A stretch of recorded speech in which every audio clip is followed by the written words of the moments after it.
prioridades de vida que a gente adquire lá na infância, a gente nem se dá conta. Vícios emocionais, fraturas e traumas emocionais, tudo que a gente adquire na infância. E a gente carrega isso com a gente ao longo da vida. E quando a gente se torna mãe ou pai, lógico que isso aparece, né? E a gente nem se dá conta, porque a gente nem sabia que isso existia. Então, é muito, muito, muito importante a gente conhecer sobre isso, aprender, tá? Antes de começar, eu quero dar um recadinho pra vocês. Gente, quem for de Londrina e região, que tiver com vontade de participar do workshop, essa semana encerra o primeiro lote, tá?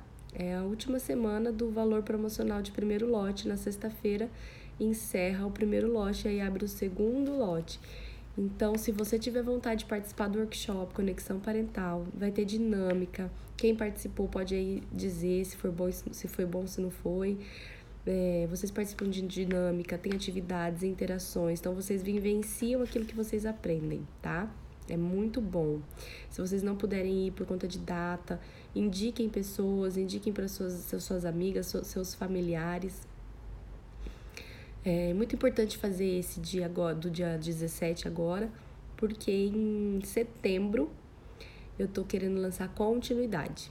E a continuidade seria mais interessante fazer quem já fez os primeiros. Não que não possa fazer, mas teria mais coerência. Então, quem não participou ainda, gente, é uma oportunidade, tá? Eu vejo aí tantas pessoas falando assim, mas eu não posso, mas é o único dia que eu tenho pra ficar com meu filho. Gente,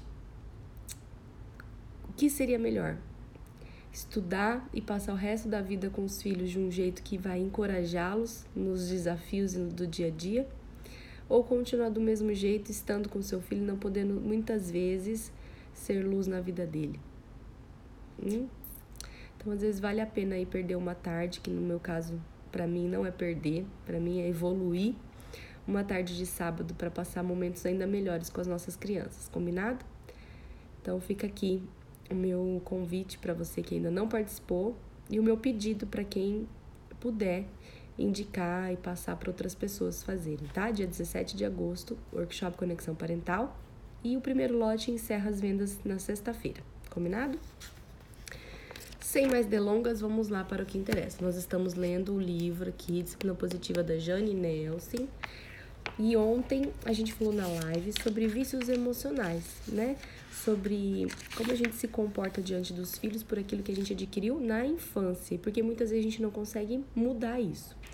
E hoje a gente vai falar sobre a nossa ordem primária, ou seja, a nossa crença primária, aquilo que a gente adquiriu na infância, que também tem a ver com o perfil comportamental, mas que move as nossas ações e reações hoje, certo? E Jane Nelson começa assim: as prioridades de personalidade são desenvolvidas quando as crianças percebem seu mundo, tomam decisões sobre ele e chegam a alguma conclusão básica que inclui uma crença de, portanto, eu devo, certo?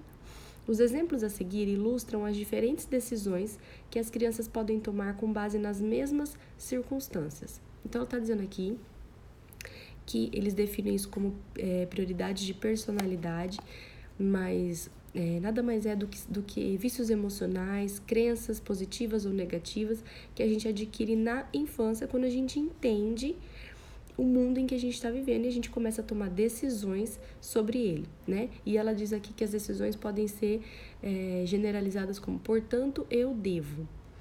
E ela traz algumas aqui. Eu vou ler para vocês e vocês tentam identificar, tá? O filho de vocês. Primeira frase: eu sou pequeno e os outros são grandes, portanto, eu preciso fazer os outros cuidarem de mim. São crianças que têm uma prioridade de conforto na vida. Então, se sente pequeno e sente que os outros são grandes, portanto, ela precisa fazer com que os outros cuidem delas. Segundo, eu sou pequeno e os outros são grandes, portanto, eu preciso manter controle de mim mesmo e das situações para que eu não me sinta humilhado. Entendem? São crianças que entendem o mundo, veem que são pequenos e os outros são grandes, mas como que a percepção deles é o seguinte: eu preciso manter o controle de mim mesmo. Então são crianças mais autoritárias, são crianças mais determinadas, né? E das situações para que eu não me sinta humilhado, porque não quer se sentir humilhado. Então cria um senso de controle, certo? Isso eu tô dizendo para vocês olharem para dentro dos seus filhos, mas vale também para a avaliação de vocês, porque nós estamos estudando hoje pai e mãe, combinado? Outro ponto, eu sou pequeno e os outros são grandes, portanto, eu preciso agradar os outros para ser amado. Aquelas crianças que geralmente fazem tudo pelo outro, crianças boazinhas. E aquele adulto que não pensa em si, que só pensa no outro, que faz de tudo pelo outro, abre a mão da própria vida, às vezes da própria família, em prol do outro, né? Que é o que? A crença de satisfação. E o último, eu sou pequeno e os outros são grandes, portanto, eu preciso me esforçar para alcançá-los e fazer ainda melhor, que é a crença de superioridade. Gente, então aqui a gente falou sobre a crença do conforto, do controle, da satisfação e da superioridade. São crenças que têm a ver também com o perfil comportamental, mas também com o tipo de educação que a gente teve e como a gente, enquanto criança, percebeu o mundo à nossa volta e decidimos agir. Estão entendendo até aqui? E ela fala assim: os resultados dessas decisões feitas na infância aparecem no futuro. Você não acha assustador pensar que o modelo para o seu comportamento na vida foi criado quando você tinha 3 anos de idade? Gente, isso é incrível, mas a gente desenha o nosso futuro quando a gente é pequenininho, tá? As primeiras sinapses neurais, as primeiras crenças que eu li aqui para vocês hoje são formadas já dentro do ventre. Né? Uma mãe que passou insegurança na gestação, passou medo na gestação, teve dores na gestação, dores emocionais, provavelmente o filho vai nascer com insegurança, com medo, com desconforto. Em algum momento da vida dele, isso vai aparecer, tá? Mas é um sentimento tóxico adquirido na gestação pela mãe, não é da criança. Aí eu preciso usar de mecanismos, de ferramentas de comunicação para a minha criança se libertar desses vícios emocionais, certo? E quando eu não sei disso, o que acontece? Eu acabo rotulando a minha criança como superior, como controladora, como boazinha, né? Que é a questão da satisfação, do conforto. E não potencializo o que ela tem de bom e nem elimino o que ela tem de ruim, certo? Pelo contrário, eu fico rotulando e muitas vezes eu potencializo o que ela tem de ruim, pela falta de conhecimento. Então, por isso que eu preciso conhecer qual é o meu estilo de prioridade de vida, quais são as minhas crenças adquiridas na infância, quais são os vícios emocionais que movem a minha ação e a minha reação diante de um estresse. Porque quando eu entender isso, eu vou conseguir gerenciar esses sentimentos, né? Mudar alguns vícios emocionais para poder ensinar o meu filho a ser uma melhor versão até que a minha. Tá certo? E ela continua assim: se você ainda está com dificuldade para decidir qual a sua prioridade no estilo de vida, escolha a afirmação na qual você se encaixa melhor. Então eu vou ler aqui algumas afirmações e eu quero que vocês olhem para dentro de vocês. Quero que vocês tentem descobrir quem vocês são, certo? Diante dessas frases aqui. E anotem aí no papel. Quem não tem papel, corre pegar aí uma folha, alguma coisa para vocês anotarem isso, porque a gente vai falar sobre isso na próxima live, combinado? De amanhã e de depois, certo? Então vamos lá. Primeira frase: eu me sinto melhor comigo mesmo quando eu e as pessoas que me rodeiam estão confortáveis. Eu me sinto pior comigo mesmo quando há tensão, dor e estresse. Se essa frase descreve você, então o seu estilo de prioridade de vida é o conforto, tá? Vou repetir. Eu me sinto melhor comigo mesmo quando eu e as pessoas que me rodeiam estão confortáveis. Ou seja, quando estou confortável, quando os meus amigos estão confortáveis. E eu me sinto bem. Quando a situação está confortável, não tem estresse, não tem dor, eu me sinto bem. Mas eu me sinto muito mal comigo mesmo quando há tensão, dor e estresse. Quando a situação está ruim, eu me sinto mal. Se essa frase identifica você, o seu estilo de prioridade de vida é o conforto. Então, de alguma forma, quando você era pequeno, você entendeu o meio em que você vivia e entendeu que você precisaria trazer um conforto para se sentir aceito e para se sentir importante. Ou seja, portanto, eu preciso fazer os outros cuidarem de mim, certo? Que é o estilo do conforto. Gosta de ser cuidado, gosta de estar tudo em paz, gosta de não ter estresse, gosta da zona de conforto. Segundo ponto, eu me sinto melhor comigo mesmo quando as coisas estão em ordem e organizadas e eu estou no controle de mim mesmo e da situação. E me sinto pior comigo mesmo quando me sinto envergonhado e humilhado e sou criticado sobre algo que eu achava que deveria saber ou fazer. Se essa frase define mais quem você é, então seu estilo de prioridade de vida, sua crença adquirida na infância e também pode ser de acordo com seu perfil comportamental, é o controle.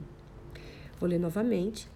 Eu me sinto melhor comigo mesmo quando as coisas estão em ordem e organizadas e eu estou no controle de mim mesmo e da situação. Então, aqui eu me sinto bem quando tudo tá do jeitinho que eu queria que estivesse, quando as coisas estão dentro do meu controle, dentro da minha rotina, quando eu estou dominando e tudo está saindo do meu jeito. Daí eu me sinto bem. Mas quando as coisas não saem do jeito que eu queria, eu me sinto humilhado ou criticado sobre algo que eu deveria ter feito ou que eu deveria saber fazer, aí eu me sinto mal, certo? Se essa questão define quem você é, então o seu estilo de prioridade é o controle. Prazer, gente, esta sou eu. Controle, certo? Terceiro, eu me sinto melhor comigo mesmo quando eu posso agradar as outras pessoas e evitar conflitos para que a vida seja divertida e não difícil. Eu me sinto pior comigo mesmo quando me sinto rejeitado, deixado de lado ou desvalorizado. Se essa afirmação define mais quem você é, então seu estilo é a satisfação. Eu me sinto melhor comigo mesmo quando eu posso agradar as outras pessoas e evitar conflitos para que a vida seja divertida e não difícil. Então, eu quero agradar os outros e quero que a vida seja divertida. Aí eu tô bem. E me sinto mal quando eu tô me sentindo rejeitado, deixado de lado ou desvalorizado. Satisfação. Esse é o estilo da satisfação. E o último estilo, eu me sinto melhor comigo mesmo quando alcanço sucesso e estou fazendo uma contribuição significativa. E eu me sinto pior comigo mesmo quando me sinto inútil, sem importância e estúpido. Esse é o estilo de superioridade, tá? Então, me sinto bem quando alcanço sucesso e estou fazendo uma contribuição significativa. E me sinto mal quando me sinto inútil, sem importância e estúpido. Estilo de superioridade. A gente pode ter um ou dois ou mais estilos, tá bom? Então, se você se identificou entre mais de um, é só vocês anotarem aí. Se é conforto, se é controle, se é satisfação ou se é superioridade. A afirmação que é mais verdadeira em momentos de estresse, prestem atenção, ou insegurança, é a sua prioridade primária. Desculpa, gente, tô bem gripada ainda. Em momentos de estresse, é um fator importante para compreender as prioridades de estilo de vida. Quando não estamos sob estresse, não estamos preocupados com humilhação, rejeição, falta de importância ou dor. Então, aqui vale uma análise para quando vocês estiverem no momento de estresse, sobre pressão, sobre ameaça, tá? Que aí vocês vão conseguir identificar qual é o seu estilo de vida primária, certo? Que é a primeira e mais importante, digamos assim. É só quando percebemos estresse ou insegurança que somos levados aos aspectos negativos do nosso comportamento de prioridade de vida. Esses comportamentos estão muitas vezes na raiz da disputa do poder por crianças. Olha só, gente, esses comportamentos, os nossos, estão muitas vezes na raiz da nossa disputa por poder com as crianças. Pegou, né? Vou explicar melhor isso. Digo, percebemos estresse, porque é isso que o estresse é. O que é estressante para uma pessoa pode não ser estressante para outra pessoa. Somente nosso pensamento o faz de um jeito ou de outro jeito. Adler, que é um psicólogo, disse assim: seus pensamentos não têm nenhum significado, exceto o significado que você lhes dá. Gente, 10% é o que acontece na nossa vida. 90% é o que a gente faz com aquilo que acontece. certo? Essa frase, ela resume o que Adler está dizendo aqui. Seus pensamentos não têm nenhum significado, exceto o significado que você lhes dá. O que a gente pode entender com isso até hoje, tá? Depois eu vou explicar isso melhor. A forma como a gente interpretou a vida, a forma como a gente na infância, certo? Aos 3 anos, 4, 5 anos, decidimos adquirir de prioridade, de estilo de vida, conforto, controle, satisfação ou superioridade, define hoje a nossa educação, o nosso modelo de educação. Então, se eu tenho pais aqui que se identificaram com o conforto e com a satisfação, são pais provavelmente que têm uma tendência a agir com permissividade perante os filhos. Se eu tenho pais aqui que se identificaram no controle e na superioridade, são pais que têm uma tendência a agirem com autoritarismo perante os filhos. Consegue entender? Por isso é tão difícil a gente conseguir oscilar entre permissividade e autoritarismo e seguir o caminho do meio, porque a gente está movido por vícios e crenças emocionais que até então, até hoje, vocês não haviam descoberto, não tinham tido a consciência disso. E se eu não tenho consciência, gente, eu não consigo mudar, certo? Eu só consigo mudar a partir do dia que eu tenho consciência.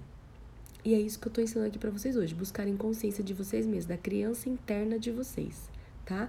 Aqui já ensinava isso, disciplina positiva sempre ensinou isso. E esse curso que eu fiz em Curitiba alimentou mais ainda isso, tá? Trouxe mais clareza, mais percepção em relação à minha criança interna. E é o que eu tô tentando passar um pouquinho aqui pra vocês. Então, pessoal, analisem-se, certo? Identifique aí qual é o seu estilo, se é o controle, se é o conforto, se é a satisfação, se é a superioridade. Identifique aí quais são as ações diante desse tipo de estilo de prioridade que vocês adquirem. O quanto é difícil ceder, o quanto é difícil abrir mão das suas vontades, ou o quanto é difícil impor limites, o quanto é difícil falar não, o quanto é difícil ser mais rígido, ser mais firme com a criança. Tendo essa consciência, as fichas começam a cair. E aí, a gente vai aprender a mudar depois, Que eu vou falar sobre isso pra vocês amanhã e depois, pra vocês conseguirem aí. Entendam, é um estilo, vocês adquiriram isso na infância. É perfil, tá? Então, vocês não vão conseguir mudar da água pro vinho, mas vocês vão adaptando, evoluindo, entendendo como é que eu cedo aqui, como é que eu cobro ali.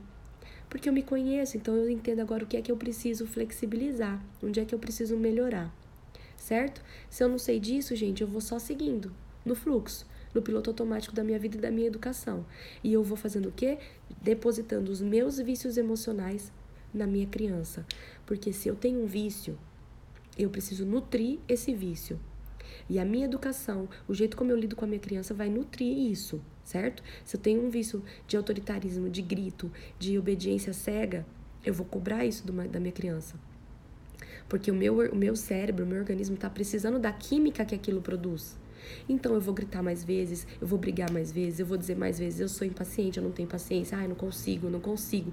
Porque essas frases negativas trazem para mim, pro meu cérebro, uma química negativa que até então eu não conhecia, não sabia que isso era nocivo para mim, mas alimenta o meu vício emocional que eu adquiri lá nos meus 3, 4, 5, 6 anos. E aí eu vou depositar essa carga na minha criança e a minha criança fica viciada por grito, por briga, por castigo, por punição. Sem o conhecimento também. Imagina uma criança de 4, 5, 6, 3, 2 anos. Gente, eu recebo mensagens de mães que dizem pra mim que grita com os filhos de 9 meses, de 8 meses, de 6 meses. São bebês que precisam só de amor. E essas mães são o quê, gente? Essas mães têm vício emocional, gente. São pessoas que precisam ser acolhidas. São mães que não têm que ser julgadas. Elas não precisam serem julgadas. Elas não precisam serem massacradas. Elas não precisam serem humilhadas. Elas precisam ser acolhidas. Acolhidas, buscar a ajuda de um profissional para que elas se descubram seus vícios emocionais, para tratar, reprogramá-los, para parar de passar isso para os seus filhos. Certo? Então isso é libertador. É libertador. Por isso que o processo de coaching é maravilhoso. Quem tiver oportunidade, eu já falei pra vocês, mandem mensagem pra mim, iniciem o processo de coaching. Dentro do processo de coaching eu vou conseguir trabalhar muito mais a fundo essas feridas, esses vícios emocionais. Aqui eu pincelo pra vocês e vocês vão tendo a consciência sozinhos. Mas dentro de um processo a gente vai limpando isso mesmo, reprogramando isso mesmo para um novo estilo de vida e um novo estilo de educação. E com isso vocês vão libertando seus filhos dos seus vícios emocionais. Gente, eu tinha tantos vícios emocionais e eu tenho me libertado deles dia após dia. Não sou diferente de vocês. Afinal, também tive uma infância que não tinha conhecimento de nada disso. Certo? A minha diferença é que eu busco esse conhecimento e eu busco processos e ferramentas para me libertar deles. Só assim meus filhos vão conseguir crescerem livres para serem aquilo que Deus quer que eles sejam e não aquilo que os meus vícios emocionais vão transformar eles. Certo? Sem consciência, porque o que mais um pai e uma mãe quer é que os filhos sejam livres, cresçam, se realizem, se sintam satisfeitos, realizados, não é? E muitas vezes as crianças não conseguem serem assim, não conseguem ser assim. Por quê? Porque carregam vícios emocionais nossos, dos nossos pais, dos nossos avós. E a gente vem carregando, gente. A gente vem carregando tudo isso por falta de conhecimento. Tá bom? Então é essa a mensagem que eu queria deixar hoje pra vocês. Amanhã a gente continua. Reflitam sobre isso. Leiam mais, estudem, busquem ajuda de profissionais, tá? Tanto o coaching como a psicologia. Procure um bom psicólogo se quiserem fazer terapia. Tanto o coaching como a psicologia pode ajudar isso, tá? Porque não são patologias. É falta de conhecimento, falta de análise, né? Então, por isso que o coaching também é válido, tá? Coaching não trata patologia. Coaching não trata depressão. Coaching não trata bipolaridade, tá? Coaching é um processo de autoconhecimento que livra a gente de vícios, de traumas, de fraturas emocionais. E traz uma nova visão de perspectiva sobre o futuro. E nos ensina isso. Como é que eu chego lá? Me livrando daquilo que me impediu de chegar até então. Combinado? Deixa eu ver se tem alguma pergunta aqui. Ótimas dicas. A Karen disse que o dela é controle. E aí, Karen, controle. Deve ter dificuldade em ceder. Deve ter dificuldade em estabelecer limites de um jeito mais harmonioso, né? Não que você não consiga, mas deve ter dificuldade. Excelentes dicas, conhecimento é tudo. Tem esse livro, é formidável. Tenho 5 filhos. Yara, 5 filhos. Ainda bem que você tem esse livro. Tá estudando aí, vai criar 5 adultos extraordinários na vida. Se Deus quiser, né? E é isso aí, 1% todo dia. Aplico no consultório também. Muito bem, Yara. Yara é psico. Aí, gente, viu? Psicologia, os psicólogos que andam estudando isso, psicólogos que andam se aprofundando até mesmo dentro do processo de coaching, do autoconhecimento em relação a isso, são profissionais ainda mais extraordinários, né? Porque agrega, quando o psicólogo entende que isso vai somar e que isso não é rivalidade, que isso não é concorrência, mas que isso é soma, eu fico muito feliz, porque o mundo precisa de gente assim. Precisa de gente assim. Então, parabéns, Yara. Parabéns por ter entendido isso. Parabéns por levar isso para o seu consultório e salvar e ajudar pessoas e mais famílias ainda a se libertarem. Certo? Gente, e é isso. Eu tenho dificuldade de organização. É isso. Qual é o nome do livro? Aqui, ó. Disciplina Positiva, Jane Nelson. É o livro tradicionalzão da Disciplina Positiva, gente. Tá bom? Gente, um beijo grande, espero que vocês tenham curtido a live de hoje, espero ter sido transformadora pra vocês, passou um pouco do tempo, né, mas, a psicóloga do Guia Mo saber que busca essas informações, isso é verdade, é isso aí, um beijo grande no coração de vocês, Deus sempre presente, sem Ele a gente não é nada, quem me segue aqui sabe que sou cristã, então uma mensagem que eu deixo pra vocês, busquem Deus nas relações de vocês, nas orações de vocês, que os caminhos ficarão mais nítidos, tá? Porque sem Ele a gente não é nada. Um beijo grande e até amanhã. Tchau, tchau.